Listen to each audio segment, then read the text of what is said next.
A ver, ahora sí, ¿no? Ya empezó a grabar. Sí, ingeniera, muchas gracias. Ok, hablando, bueno, terminamos de hablar a nivel internacional, hablando de otros aspectos de la parte industrial. La escasez de agua también puede causar cambios drásticos en el agua de alimentación, que es el agua de ingreso a sus plantas de tratamiento de agua, ¿no? Por ello, tenemos que estar preparados para un posible estrés hídrico, ¿no? Lo cual ocasiona, si no se cuenta con estrategias de prevención, daños a las plantas existentes, ya que estas plantas, si nos vamos al diseño, están diseñadas para un caudal respectivo y para unas concentraciones respectivas. ¿Qué pasa cuando pasan las concentraciones? Necesitamos cambiar más las membranas y por tanto eso va a causar una interrupción en la operación y va a haber efectivamente pérdidas económicas si no estamos preparados para ello. Bien, ese es a nivel internacional. A nivel nacional, en el territorio peruano, ¿cuáles son nuestras fuentes contaminantes según nuestra Autoridad Nacional del Agua? Ahí tenemos las que presento en la diapositiva. Los efluentes poblacionales. Hay muy pocas plantas de tratamiento de agua residual, ¿no? Si ustedes han visitado a lo largo del Perú, hay muy pocas, las disponen directamente las aguas residuales en los cuerpos de agua.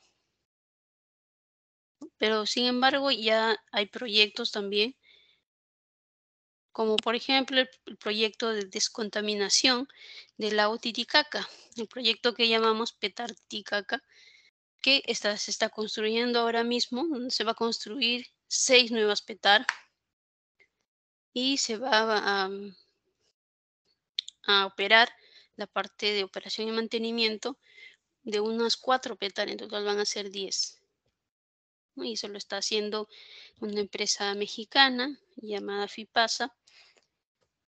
Ese es un contrato de obra que ahora se está optando el Perú por un contrato de asociación pública o privada llamado IPC, ¿no? Bien, así también tenemos otros tipos de fuentes de contaminantes, efluentes de granjas y camales, y para eso que necesitamos, ¿qué está haciendo el Perú? Tenemos los valores máximos admisibles. No sé si ustedes han escuchado, los cuales cualquier usuario no doméstico tiene que cumplir al momento del vertimiento de sus aguas residuales no domésticas al alcantarillado sanitario, porque el alcantarillado sanitario no está diseñado para recibir ese tipo de agua residual no doméstica. Y así podemos enumerar los productos agroquímicos, la disposición de residuos, muy común, ¿no? En los cuerpos de agua, por ejemplo, hay muchos cuerpos de agua en el Perú que están contaminados y que se usan prácticamente como botaderos. Es uno de los principales problemas. La minería informal, de igual manera, ¿no? Porque ni siquiera tratan el agua, no tienen un estudio de impacto ambiental, ni una declaratoria de impacto ambiental. Entonces, la informalidad siempre ha sido uno de nuestros principales problemas.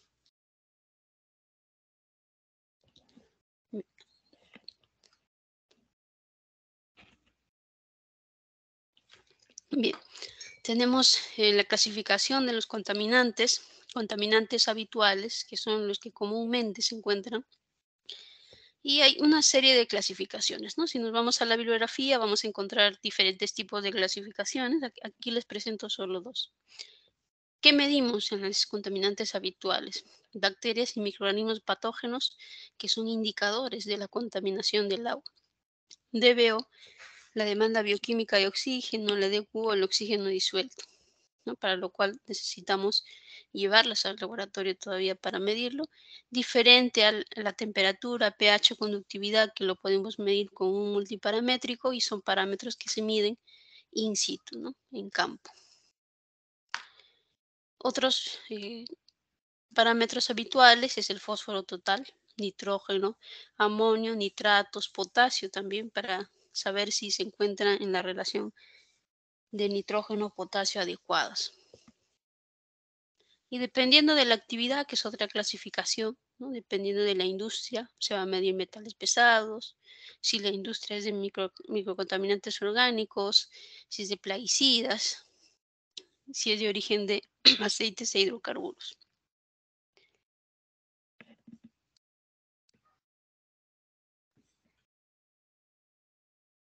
Bien, estados de la calidad del agua, bien, he considerado limpias, en proceso de contaminación y contaminadas, ¿no? Más o menos para que vean cuántos son los costos. Bueno, un estado de calidad limpia son bajos los costos porque solamente se establece estrategias de prevención para una posible contaminación, ¿no? En proceso de contaminación, bueno, y no hay proceso, sino ya se encuentra contaminado. Entonces, tenemos que identificar la tecnología adecuada para poder remover y o eliminar si se pudiera. Casi nunca se puede solamente remover los contaminantes.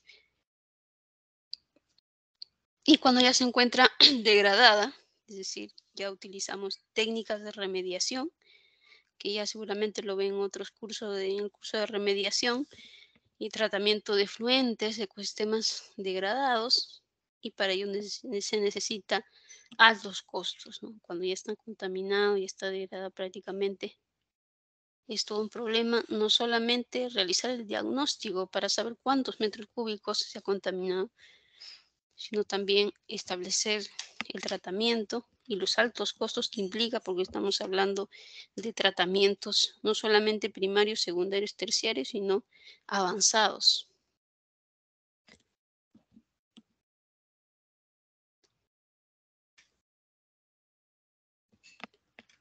Bien, acerca de nuestra normativa relacionada al ambiente, el agua, muy importante mencionarlo, y tenemos que mencionarlo en cualquier informe técnico, cuál es nuestra normativa, y ya seguramente ustedes lo han visto en anteriores cursos, ¿no? Como son los estándares de calidad de agua, las cuales se miden en el cuerpo receptor, en la zona de mezcla.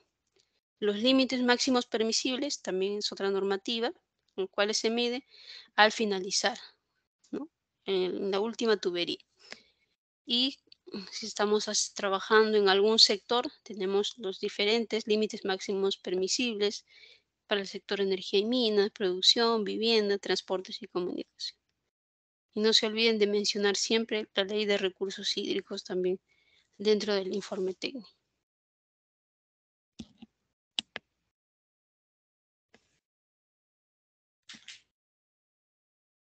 Bien, disponibilidad de agua en el Perú. Bueno, a nivel global, el agua en la tierra, ya seguramente también lo han visto este tema en otros cursos. Tenemos agua salada a un 97% y el agua dulce que podemos usar es de un 3% solamente. De este porcentaje se divide en capas de hielo y glaciares a un 68.7%, el agua subterránea un 30.1% y otros como es el agua superficial 0.3%, ¿no? Donde podemos captar para realizar para abastecer a la población, tenemos los lagos, podría ser los ríos, entre otros. El Perú se encuentra dentro del ranking mundial de los países con mayor cantidad de agua.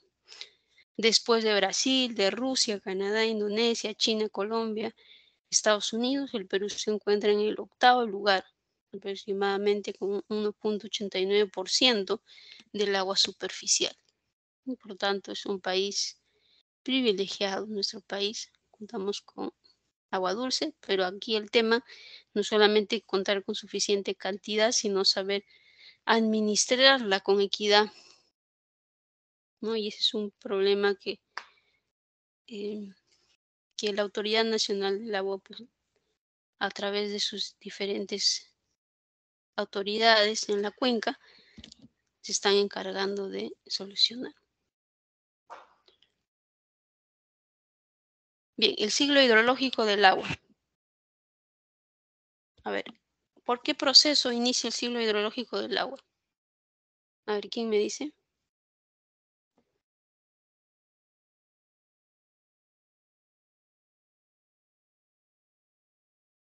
Por la evaporación. Ajá, muy bien, por la evaporación. Ya este ciclo hidrológico lo hemos visto en- a lo largo de su carrera seguramente, ¿no? Entonces el agua del mar se evapora, luego pasamos a la condensación, el agua se condensa en forma de nubes, el agua de las nubes baja en forma de precipitación, el agua es absorbida por la tierra y las plantas se sudan vapor de agua por evapotranspiración, los residuos líquidos de la tierra vuelven al mar a través de los ríos superficiales y la escorrentía,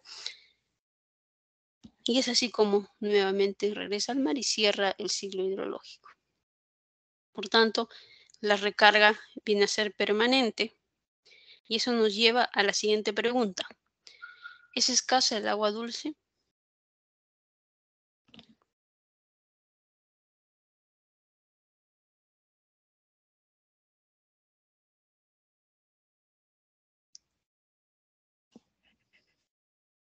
Eh,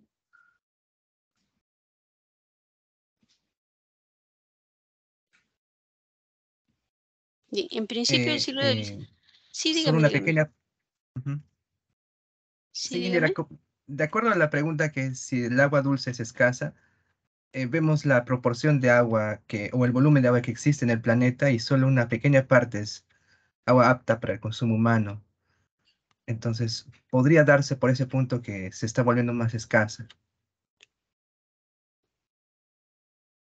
Bien, entonces vayamos al ciclo hidrológico que asegura, en principio el ciclo hidrológico, que es este que hemos visto, asegura la recarga, ¿no? La recarga permanente de nuestras fuentes de agua dulce. Entonces, por tanto, es un recurso renovable y no debería ser escaso, ¿no? Pero ¿qué pasa con la contaminación? Entonces, es un recurso renovable, pero ahí va la premisa. Solo en la medida que no haya sobreexplotación y que existan y se cuiden las fuentes de recarga, ¿no? En el caso de las aguas subterráneas, que es el caso de nuestro curso, que se cuiden los acuíferos y las fuentes de recarga mediante cualquier proceso de infiltración de agua, sea natural o superficial. Y el agua contenida en el hielo de los glaciares y polos también es un recurso renovable si no hay sobreexplotación y se cuidan las recargas. Y aquí tenemos también el efecto del cambio climático.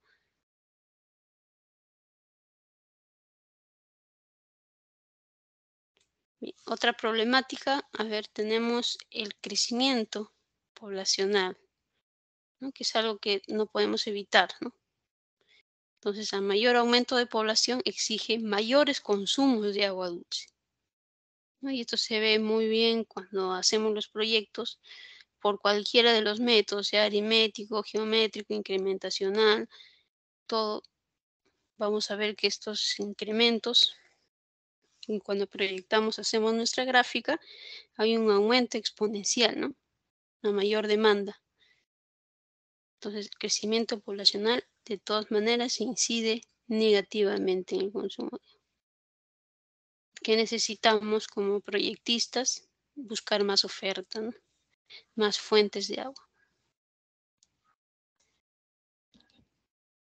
El crecimiento de la frontera agrícola también incide negativamente, pues exige un mayor uso del agua, ¿no? Además produce deforestación y siempre ha sido así. Hasta ahora el mayor porcentaje de agua se lleva todo lo que son todo lo que es riego, ¿no? Y es así, lamentablemente, sigue siendo así. También tenemos las acciones antrópicas, es decir, las acciones que realizamos nosotros, ¿no? El crecimiento incontrolado, el progreso incontrolado, sea social, económico, y asociado a nuestro comportamiento, de nuestras acciones antrópicas, se han sumado todos a los impactos negativos debido a los desastres naturales. Vemos algunas estadísticas, por ejemplo, en América Latina y el Caribe, los principales cuerpos de agua están química o biológicamente contaminados. Y el agua disponible que tenemos, por lo tanto, está siendo amenazada, ¿no? Y las descargas de aguas cloacales o residuales, como le decimos en Perú, domésticas sin tratamiento, descarga de efluentes industriales sin tratamiento. Entonces, ¿qué hacemos?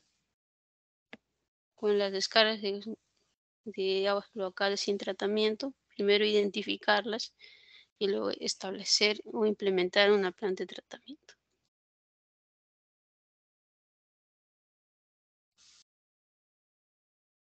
Y eso es lo que está haciendo el Ministerio de Vivienda, ¿no? A través de sus diferentes programas, Programa Nacional de Saneamiento Urbano, Programa Nacional de Saneamiento Rural.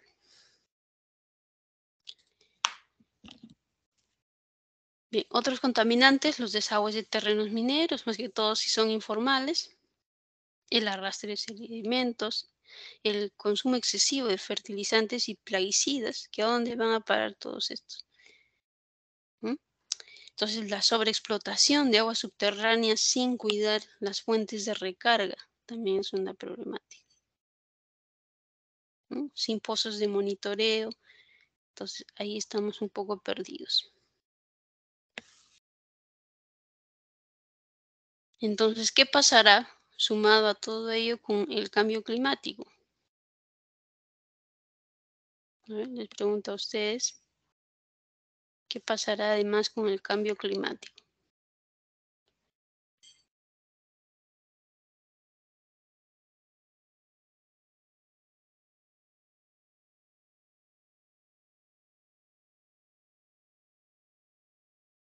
Acelera el proceso de, de sobreexplotación, además de cambiar los niveles de agua que tenemos.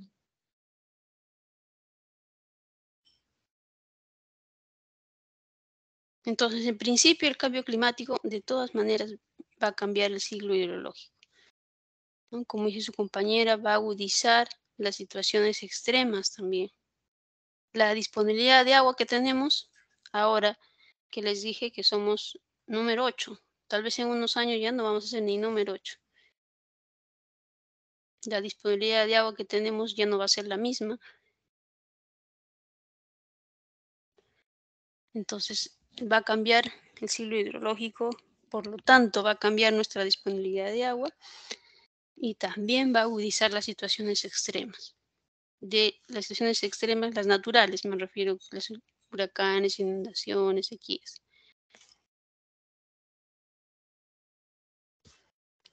Bien, en resumen, entonces, el agua dulce natural es un recurso renovable y es un recurso finito, pero este volumen se va reduciendo por estas causas que hemos visto, ¿no?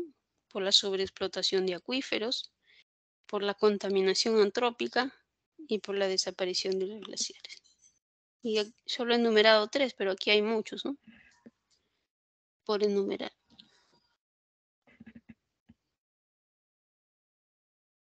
Bien, nos vamos a algunos conceptos. Cuando hablamos de disponibilidad de agua, el consumo de agua y el agua virtual. A ver, ¿alguno entiende qué es el agua virtual?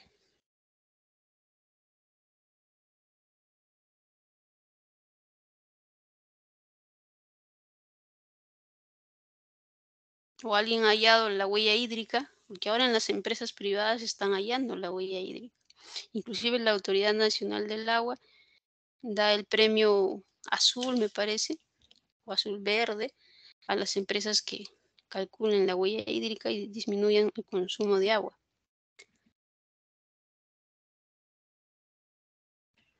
Am, no sé si me equivoco, pero puede ser el agua que se usa bueno, por ejemplo, en una empresa, en su proceso de producción, hasta en todo su ciclo de proceso. Claro, esa sería la huella hídrica, pero más o menos por ahí está el concepto. El agua virtual, a ver, surge ya a principios de los años 90 y fue definido por el profesor Alan como el agua que contienen los productos, ¿no? Para producir bienes y servicios se necesita agua, ¿no? Es el agua que se necesita para producir un bien y servicio, mejor dicho, en resumen. Por ejemplo, para la producción de 1 kilo de carne requiere 16.000 litros de agua. Para producir una taza de café, que tanto nos agrada, se necesitan 140 litros de agua. Y veamos otros ejemplos. Según la fuente de la FAO, en el Informe Mundial de las Naciones Unidas para el Desarrollo de los Recursos Hídricos, ¿no? Necesitamos saber en qué se va nuestra agua. Entonces tenemos las necesidades hídricas de acuerdo a estos productos. Una cabeza de ganado, 4.000 metros cúbicos. La carne ovina, 500 metros cúbicos. Los cítricos, 1 metro cúbico. Legumbres, raíces y tubérculos, 1 metro cúbico. Bien, y esta es la práctica de hoy día. Van a buscar ustedes 5 ejemplos. 5 ejemplos de agua virtual. Entonces buscarán los productos y por tanto tendrán su equivalente, ¿no? Equivalente de agua en metros cúbicos por día, también lo pueden poner a litros, no es transformación nada más. En metros cúbicos o en litros lo tienen que poner, pero son 5 ejemplos. Pero obviamente tienen que ser diferentes a los que les estoy mostrando, ¿no? Por ejemplo, para producir espárrago, una alumna cuando expuso me dijo, no sabía que tanta agua se necesitaba para producir esto. Y eso un poco te concientiza también, sobre todo, para saber qué consumir y qué no. Bien, entonces, ya saben, el agua virtual, el agua que se necesita para producir un bien o un servicio, ¿no?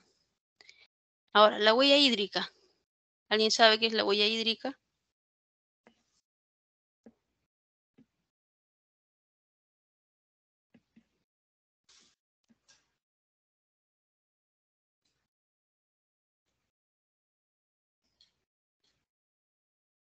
Sí, justamente como mi compañera mencionó hace un momento, no entiendo como todo el agua necesaria para obtener un producto o un servicio.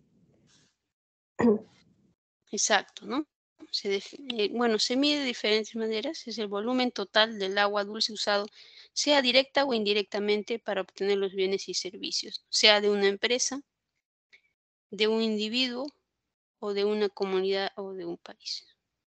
Entonces, de aquí también van a hacer ustedes 5 ejemplos de huella hídrica. Ahora les voy a mostrar un ejemplo. En las empresas, medir todos sus consumos de agua, ¿no? Que ya varias empresas privadas lo están haciendo sobre todo. ¿Qué más? La huella hídrica se mide por volumen de agua consumida, evaporada o contaminada. También es un indicador geográfico donde se muestra el volúmenes de uso, en donde se ubican, ¿no? Por tanto, podemos saber hacer algún mapa de ubicación, ¿no? Lo que no proporciona es información, cómo afecta esta agua positivo o negativamente en los recursos locales, ¿no? Eso ya tenemos que hacerlo aparte, porque el volumen de agua es una sumatoria solamente. Entonces tenemos este aplicativo de Lana.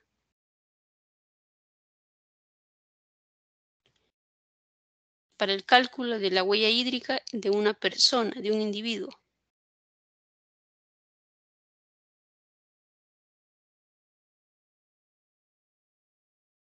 Bien, ahorita les voy a compartir cómo se usa, si no lo han visto. Entonces voy a dejar de compartir el PPT.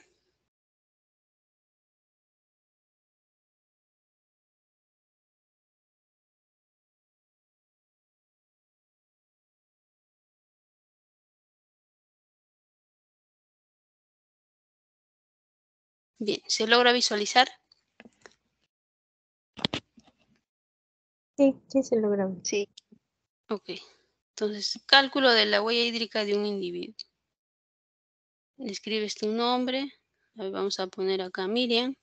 Entonces, huella hídrica es la suma del agua que usas en tus actividades y el agua que se usa para fabricar lo que consumes. Y aquí está el agua virtual, ¿no? El agua que se usa para fabricar lo que consumes. Está inmerso ya el agua virtual. Entonces, te hace una serie de preguntas este aplicativo, ¿no? ¿Cuántos minutos tardas en bañarte? Le das siguiente. Cierras la llave al enjabonarte, le puedes poner sí o no. Depende de cada persona. Cuántas veces al día te bañas. Si es una vez, aquí puedes aumentar, ¿no? O aquí puedes disminuir. Cuando te cepillas los dientes, cuántas veces al día lo haces. Cuántos minutos tardas. Entonces ahí va calculando, ¿no? Va sumando todo el agua que vas gastando. Cierras la llave al hacerlo y haciendo una serie de preguntas. ¿Cuántas veces te lavas la mano al día? ¿No? Bueno, ahora nos lavamos más por el tema del COVID, ¿no? Hay que aumentarle entonces.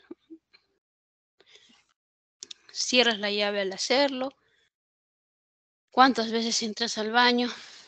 ¿No? Un baño común, ¿no? Ahora están los económicos también. Entonces, aquí viene el agua virtual, que es el agua para producir un bien o un servicio, una taza de café. Entonces, ya el aplicativo ya viene ya con el agua virtual incluida para el agua, jugo de naranja, para el vaso de leche, ¿no? Si le ponemos un jugo, ¿qué tomamos? Taza de café. Entonces, ya viene aquí el agua virtual para producir. Y también en la porción de fruta, hamburguesa, huevo, entonces acá tienes para escoger, ¿no? Y va sumando el aplicativo. Y el agua virtual también. En el almuerzo, en la cena y así. No le damos a este botoncito verde, siguiente, siguiente, siguiente, y al final nos sale un volumen total. Y ese es el cálculo de la huella hídrica de un individuo, este aplicativo bien ameno, ¿no? De la Autoridad Nacional del Agua.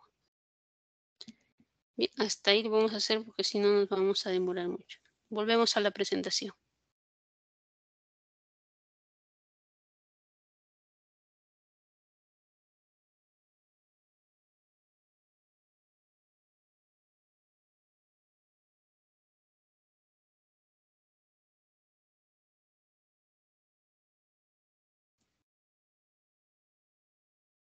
Bien, ¿se logra visualizar?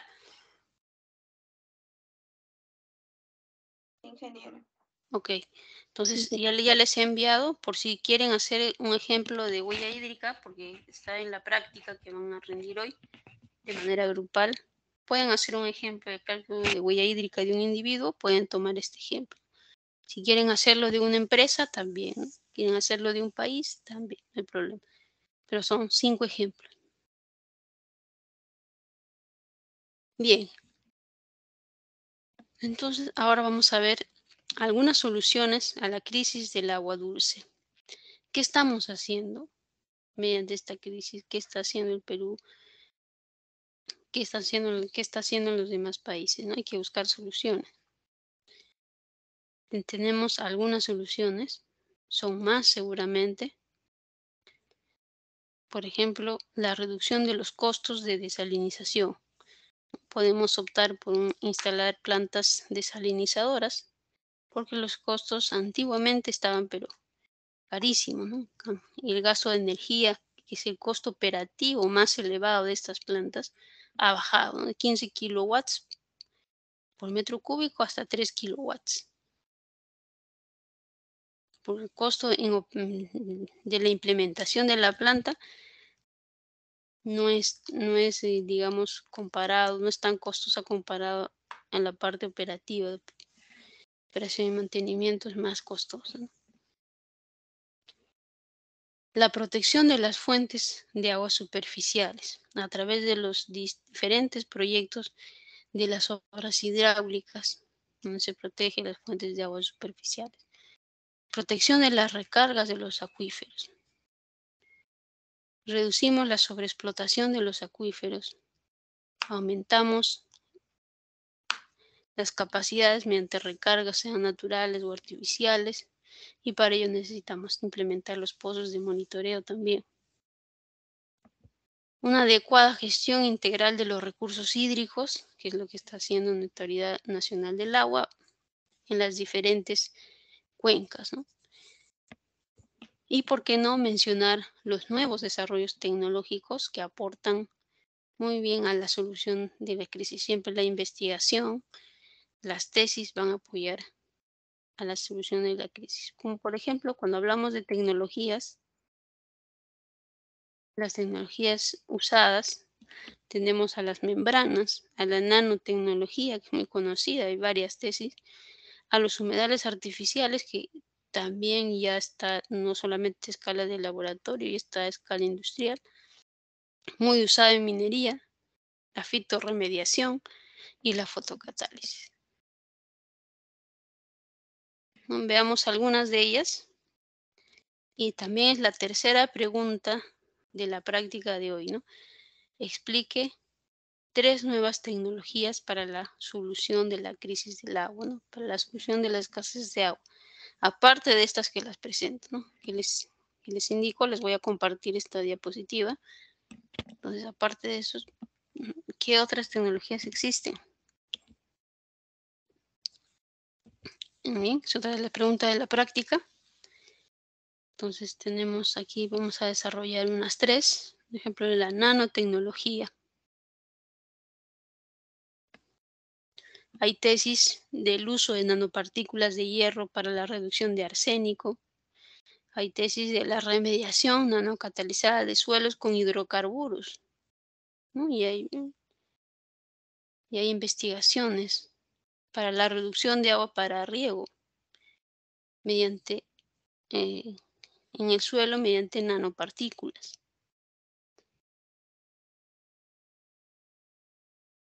Bien, es una de las tecnologías usadas para tratar diferentes tipos de metales también, para tratar aguas con contenido de fosfato, de cobre, también he visto tesis. Fitorremediación, que se refiere a la capacidad que tienen estas plantas acuáticas de retener y concentrar metales en sus raíces. Entonces, ustedes han visitado algunos campamentos mineros o localidades, digamos, lejos de la ciudad, ¿no? Muy usado la fitorremediación. Entonces, esa tecnología, por ejemplo, ya es antigua, ya no solamente estuvo a escala laboratorio buen tiempo, pero ya está a escala industrial.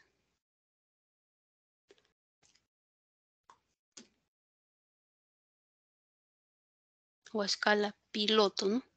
Piloto, pero después escala prototipo. La fotocatálisis, que también es otra tecnología, que viene a ser la reacción fotoquímica con absorción de luz ultravioleta. Y cuando ocurre esta absorción de luz ultravioleta, por esta reacción, se generan iones hidroxilo, ya que todo se da en un medio acuoso.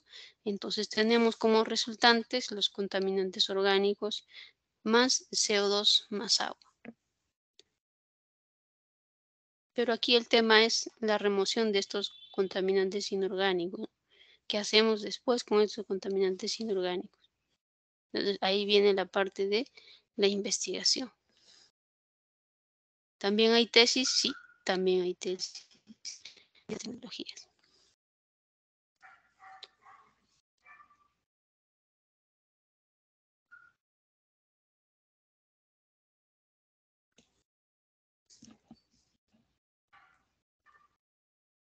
Bien, entonces hasta ahí vamos a hacer la clase de hoy. Ahora les comparto la práctica del día de hoy. Me avisan si se puede visualizar.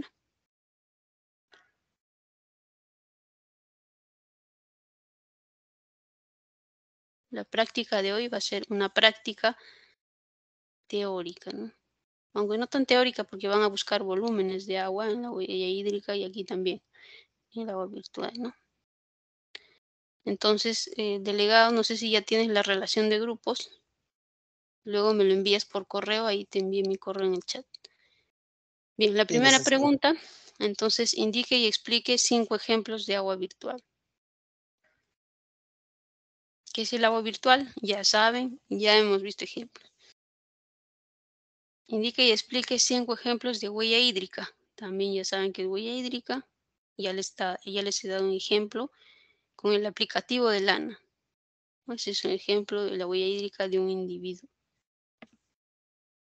Y explique 3 nuevas tecnologías, aparte de las que están en el PPT, para la solución de la crisis del agua. Y eso lo pueden hacer a nivel internacional, ¿no? No hay problema.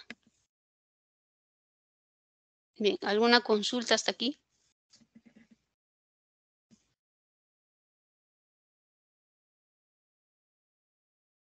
Ingeniero, ¿en qué formato va a ser? ¿En Word o PPT? Lo van a realizar en formato Word, luego colocan archivo, guardar como PDF y lo van a subir en formato PDF. Entonces voy a programar la práctica. Bueno, hasta hoy, hasta las 11:59, no creo que terminen, así que vamos a programarlo hasta mañana al mediodía como entrega máxima.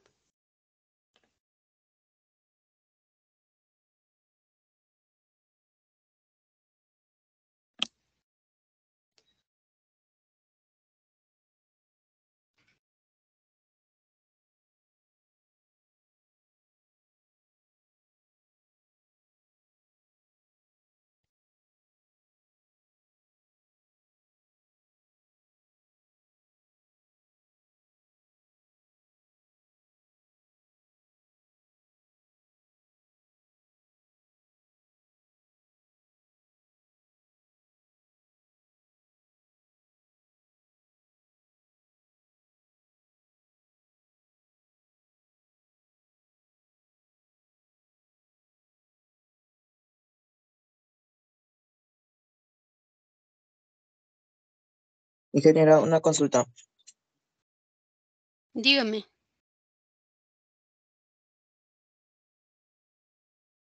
Eh, Algunos de mis compañeros no se pudieron conectar para que puedan formarse sus grupos.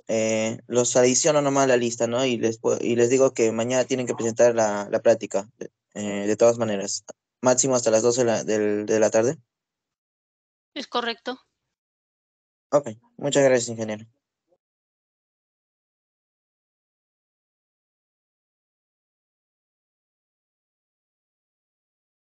Ingeniera, buenas noches. Disculpe, yo me conecté un poco tarde para el examen de entrada y no pude mandarlo.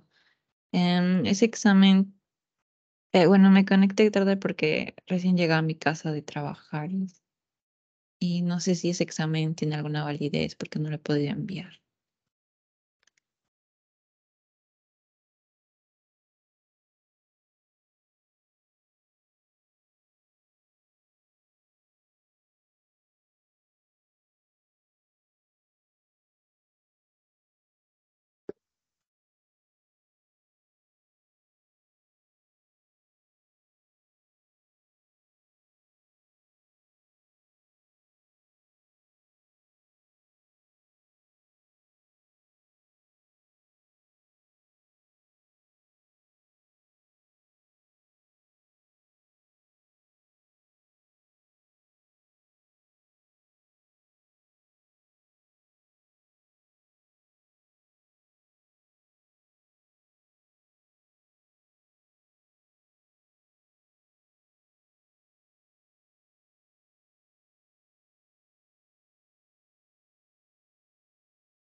Bien, ya se encuentra programada la práctica hasta mañana al mediodía. Entonces también acaba de subir la presentación del día de hoy, porque los ejemplos que van a hacer ahora tienen que ser distintos. Y más adelante vamos a, no sé si ya me envió el listado, para los demás trabajos ya se va a escoger diferentes localidades, diferentes departamentos del Perú para desarrollar algún tipo de proyecto.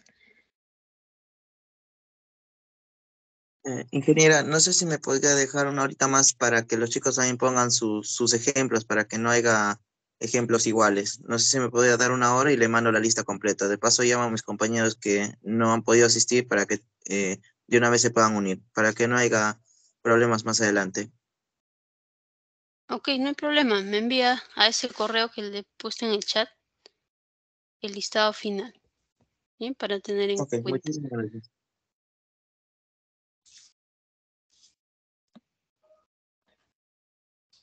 Delegado, ¿lo puedes visualizar? Sí, ha colocado la práctica para poder mandar en grupo. Es correcto. Solamente un integrante del grupo suficiente. No se olviden de mencionar a los integrantes, si son 4, ahí colocarlo, ¿no? No es necesario que envíen los 4, solamente uno de ellos. Ya viendo la relación de integrantes, con eso ya es para su calificación, ¿no?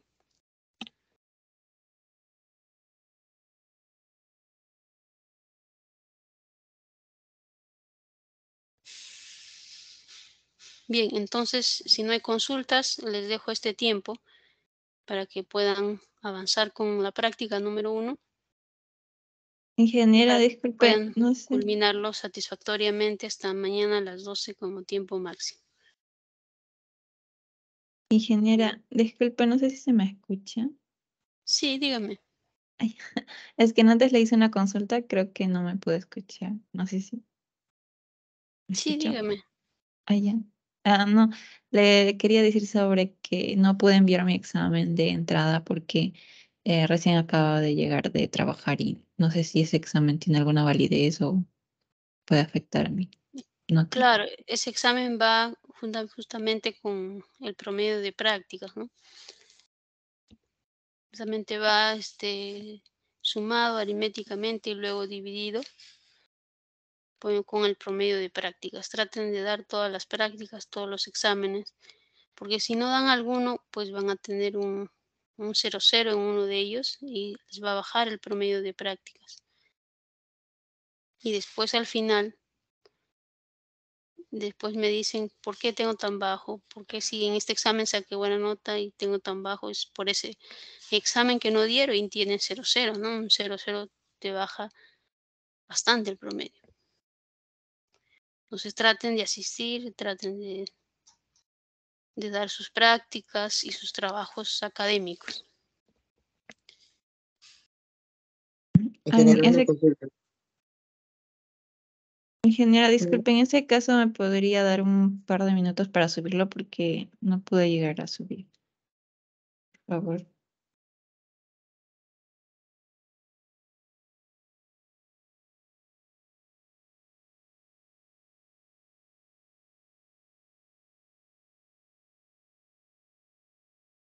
A ver, envía el correo M. Paricoto.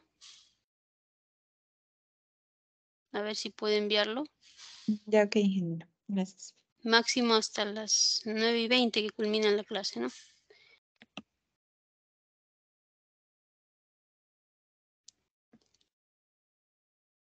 Bien, entonces nos vamos a quedar ahí. Hay que terminar la práctica. Hasta el día de mañana, no se olviden. Nos encontramos la próxima semana. Que tengan todos muy buenas noches y buen fin de semana. Hasta luego. Hasta luego, ingeniero. Muchas gracias. Hasta luego, papá.